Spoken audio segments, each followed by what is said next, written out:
حضور نے فرمایا مالی ولی دنیا، دیکھو مجھے تمہاری اس دنیا سے کیا سروکار، انما مثلی، میری مثال تو اس شخص کی ہے کراکبن، ایک سوار اونٹ پر یا گھوڑے پر سفر کر رہا ہے، لیکن وہ استظل تحت شجرۃ، ایک درخت کے نیچے تھوڑی دیر کے لیے استراحت کے لیے، اس کے سائے میں، اس کی ظل میں، استظل، اس کے سائے کے اندر تھوڑی دیر کے لیے وہ استراحت کے لیے رک جاتا ہے، ثم راح فترکا،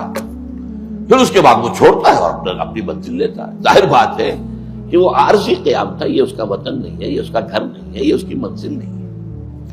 اسی طرح یہ دنیا تمہاری منزل نہیں ہے، تمہارا گھر نہیں ہے، تمہارا وطن نہیں ہے۔ حضور نے فرمایا انما دنیا خلقت لکم وانتم خلقتم للآخرہ، یہ دنیا تمہارے لیے پیدا کی گئی کیونکہ اسی میں تمہارا امتحان ہونا ہے، یہ تو امتحان گاہ ہے، لیکن بہرحال اس میں اللہ نے تمہاری ضرورتوں کو پورا کرنے کی جو چیزیں رکھی ہیں ان کو استعمال کرو، لیکن یہ کہ اس کو مطلوب اور مقصود اور محبوب نہ بنا دو۔ اسی کو بعض علماء جو ہیں بڑی پیاری مثال دیتے ہیں کشتی کے معنی، کشتی پانی میں ہے تب تک تو عافیت ہے، کشتی میں پانی آ گیا اب تباہی ہے۔ دنیا میں رہو کوئی حد نہیں، کن فی الدنیا، رہو دنیا میں، کانک غریب و عابر سبیل، اور دوسری یہ مجھے تمہاری دنیا سے کیا سروکار، انما مثلی کراکب استظل تحت شجرۃ ثم راح فترکا، اس سوار کی سی مثال ہے میری تو جو کوئی کسی درخت کے سائے میں تھوڑی دیر کے لیے رکتا ہے ذرا سا آرام کرنے کے لیے، زیادہ تھکان ہو گئی چیز سے دور کرنے کے لیے، پھر وہ جاتا ہے اور درخت کو چھوڑ کر اپنا راستہ لیتا۔ ایک اور حدیث آتی ہے، اس کا مجھے متن اس وقت پورا یاد نہیں ہے، ایک صحابی فرماتے ہیں کہ میں حاضر ہوا تو میں نے دیکھا کہ حضور پر عجیب کیفیت ہے کہ آپ جیسے کہ اپنے دونوں ہاتھوں سے کسی چیز کو دھکا دے رہے ہیں۔ میں کوئی دیکھتا رہا، اس کے بعد جب یہ کیفیت ختم ہوئی میں نے پوچھا حضور یہ کیا معاملہ؟ فرمایا دنیا ایک نہایت خوبصورت عورت کی شکل میں میرے سامنے لائی گئی،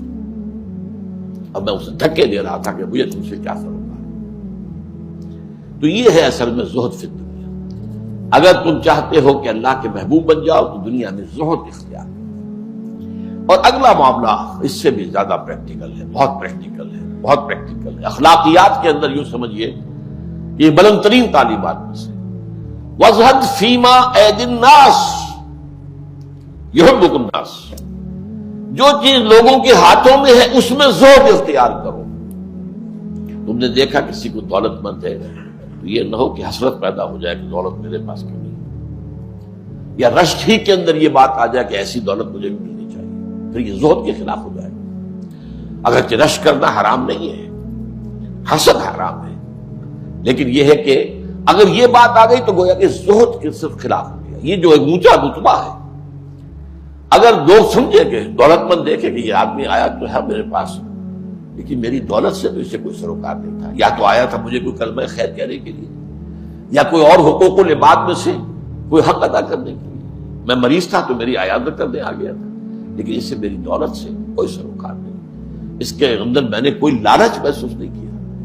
اس کی آنکھوں میں مجھے کوئی ہوس نظر نہیں آئی۔ تو اگر ایسا ہوگا تو وہ شخص آپ سے محبت کرنے لگے گا، آپ کا مقام اس کی نگاہ میں بلند ہو جائے گا۔ اور اگر اس نے محسوس کیا کہ یہ میری دولت سے مرعوب ہو گیا ہے، یہ میرے ٹھاٹ باٹ دیکھ کر اس کے دل میں حسرت پیدا ہوئی ہے، یا وہ بڑی للچائی ہوئی نگاہوں سے ان چیزوں کو دیکھ رہا ہے، تو وہ آپ سے نفرت کرے گا، محبت نہیں کرے گا۔ تو عزت فی الدنیا یحبک اللہ، بحیثیت مجموعی دنیا سے، دنیا کی زندگی سے، دنیا کی آسائشوں سے، دنیا کی آرائشوں سے، دنیا کی نعمتوں سے، دنیا کی لذتوں سے، دنیا کی تعیشات سے بچو، تو اللہ تعالیٰ تم سے محبت کرنے لگے گا۔ اور عزت فیما ایدی الناس، اور زہد اختیار کرو ان چیزوں کے بارے میں جو لوگوں کے ہاتھ میں دولت ہے، جائیدادیں ہیں، فلاں ہیں، فلاں ہیں، تو کیا ہوگا؟ انسانوں کے دلوں میں تمہاری وقت بڑھ جائے گی۔ تو یہ در حقیقت ہمارے لیے اخلاقی تعلیم کے اعتبار سے، اور جو میں نے عرض کیا تھا کہ کانٹے کی بات تو ایک ہی ہے،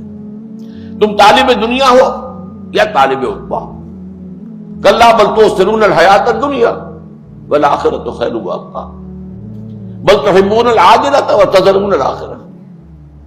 اور وما انا جعلنا ما علی الارض زینۃ لها لنبلوہم ایہم احسن عملا. اللہ تعالی ہم سب کو حق کو سمجھنے